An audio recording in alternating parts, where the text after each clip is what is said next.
Click to আইটিবিটির পক্ষ থেকে সবাইকে স্বাগতম। আমি আজকে আপনাদের সামনে একটা নতুন টিউটোরিয়াল নিয়ে হাজির হয়েছি। আমাদের আজকের টপিক কিভাবে মাইক্রোসফট আউটলুকে ডাটা ব্যাকআপ নিতে হয়। প্রথমে আপনাদেরকে কিছু কথা বলে রাখি, সেটা হচ্ছে কম বেশি বিভিন্ন কারণেই আমাদেরকে অনেক সময় উইন্ডোজ সেট আপ করতে হয়। সেক্ষেত্রে আমাদের মাইক্রোসফট আউটলুকের আমাদের যে মেইলগুলো থাকে সেগুলো ডাটা ব্যাকআপ নেওয়ার জন্য আমরা কি প্রসেস অ্যাপ্লাই করব সেটা আপনারা এই টিউটোরিয়ালের মাধ্যমে শিখতে পারবেন। মাইক্রোসফট আউটলুক সম্পর্কে একটু বলে রাখি। মাইক্রোসফট আউটলুক বর্তমানে মেইল সেন্ড রিসিভ করার জন্য বা মেইল নামানোর জন্য সবচেয়ে বেশি জনপ্রিয় একটি সফটওয়্যার। এবার আমরা সরাসরি টিউটোরিয়ালে চলে যাই। প্রথমে আমরা মাইক্রোসফট আউটলুকে চলে যাব। এখানে দেখতে পারতেছেন আপনারা ভিউতে, এখানে ইনবক্সে, সেন্ট আইটেমে বিভিন্ন মেইল দেখতে পাচ্ছেন। আমরা এখানে প্রথমে আমরা এই মেইলগুলোর যে ডাটা ফাইল সেটা ব্যাকআপ নিব। সেজন্য আমাদেরকে যেটা করতে হবে, টুলসে গিয়ে অপশনে যেতে হবে। এবার উপরে অপশন ট্যাবগুলো থেকে মেইল সেটআপ চুজ করতে হবে, দেন ডাটা ফাইল। এখানে আমরা একটা ডাটা ফাইল দেখতে পাচ্ছি। ডাটা ফাইল আন্ডারে পার্সোনাল ফোল্ডার, যেটা এখানে তার লোকেশনটা দেওয়া আছে। এখানে আপনি ডাবল ক্লিক করে টোটাল লোকেশনটা এখান থেকে দেখে নিতে পারেন। আমরা এখান থেকে টোটাল লোকেশনটা দেখে নিব। আমরা এখানে দেখতে পাচ্ছি আমাদের আউটলুক ডাটা ফোল্ডারটা সি ড্রাইভের ইউজার অ্যাডমিনিস্ট্রেটর অ্যাপ্লিকেশন ডাটা এরকম একটা লোকেশনের মধ্যে রয়ে গেছে। তো সঙ্গত কারণে যদি আমরা এখন উইন্ডোজ সেট আপ করি, সেক্ষেত্রে আমাদের এই ডাটাটা লস হয়ে যাবে। বিকজ অফ সি ফরম্যাট ব্যতীত আমি উইন্ডোজ সেট আপ করতে পারতেছি না। সেজন্য আমাদেরকে এই লোকেশন থেকে উইন্ডোজ সেট আপ দেওয়ার আগেই এই ডাটা ফাইলটা ব্যাকআপ নিতে হবে। এবং আপনাদেরকে অবশ্যই জানতে হবে যে আউটলুকের ডাটা ফাইলটা সাধারণত .pst ফোল্ডার ফাইলের হয়।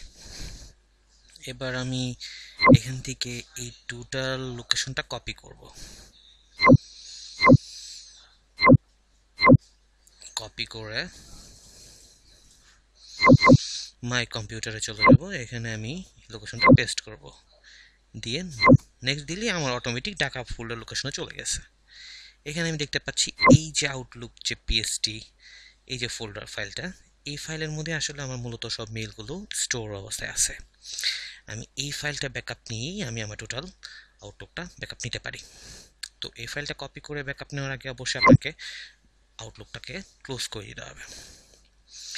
দেন এই লোকেশন থেকে এই ফাইলটাকে কপি করুন মাই কম্পিউটারে। সি ড্রাইভ ব্যতীত অন্য যে কোনো একটা ড্রাইভের মধ্যে আপনি ব্যাকআপ রাখতে পারেন। সাপোজ আমি ডি ড্রাইভের মধ্যে নিউ ফোল্ডার ক্রিয়েট করলাম ব্যাকআপ নামে, ব্যাকআপ মেইল। এই লোকেশনের মধ্যে আমি আমার পার্সোনাল ফোল্ডারটা ব্যাকআপ নিয়ে নিলাম। দ্যাটস মিন আমার মেইল ডি টাইপের মধ্যে অন্য একটা ফোল্ডারের মধ্যে আমার মেইলটা ব্যাকআপ হয়ে গেল। এবার আমি ইজিলি উইন্ডোজ সেট আপ করতে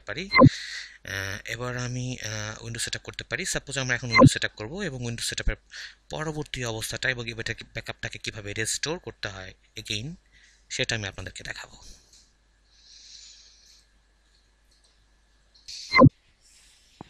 আমরা আমাদের পিসিতে অলরেডি উইন্ডোজ সেট আপ করে ফেলছি। এবার আমি কি দেখবো যে কিভাবে আমি মেইলটা রিস্টোর করি। প্রথমে আমাকে আবার যেতে হবে। ফার্স্ট টাইম আমি আমার আউটলুক দেখতে পাচ্ছি। এখানে ইনবক্সে কোনো মেইল নাই। আমি এখান থেকে আমি আমার tools, option, mail setup, data file, এখানেও মেইলটা কিন্তু সেম আগের লোকেশনে আছে, কিন্তু আমার আগের লোকেশন যে ফাইলটা ছিল সেটা নেই। এবার আমাকে কি করতে হবে, এখান থেকে অ্যাড করতে হবে, ওকে দিতে হবে। আমাদের মনে আছে সেটা আমরা ডি ড্রাইভের মাঝে রেখেছি। ডি ড্রাইভে মেইল ব্যাকআপ আউটলুক। ওকে, এবার এই ফোল্ডারটাকে আমার সেট অ্যাজ ডিফল্ট ফোল্ডার করে দিতে হবে। ক্লোজ। আমি আউটলুকটা আবার চালু করব। ইনবক্সে চলে যাই।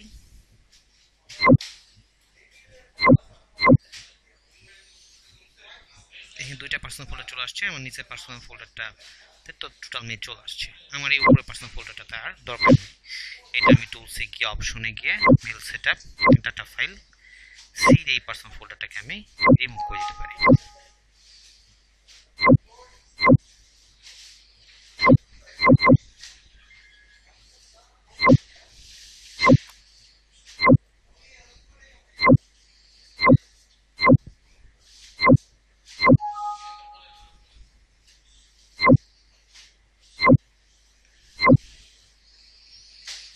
এভাবে আমরা সহজেই আউটলুক এক্সপ্রেসের মাইক্রোসফট আউটলুকের মেইল ব্যাকআপ এবং সেখান থেকে রেস্টোর করতে পারি।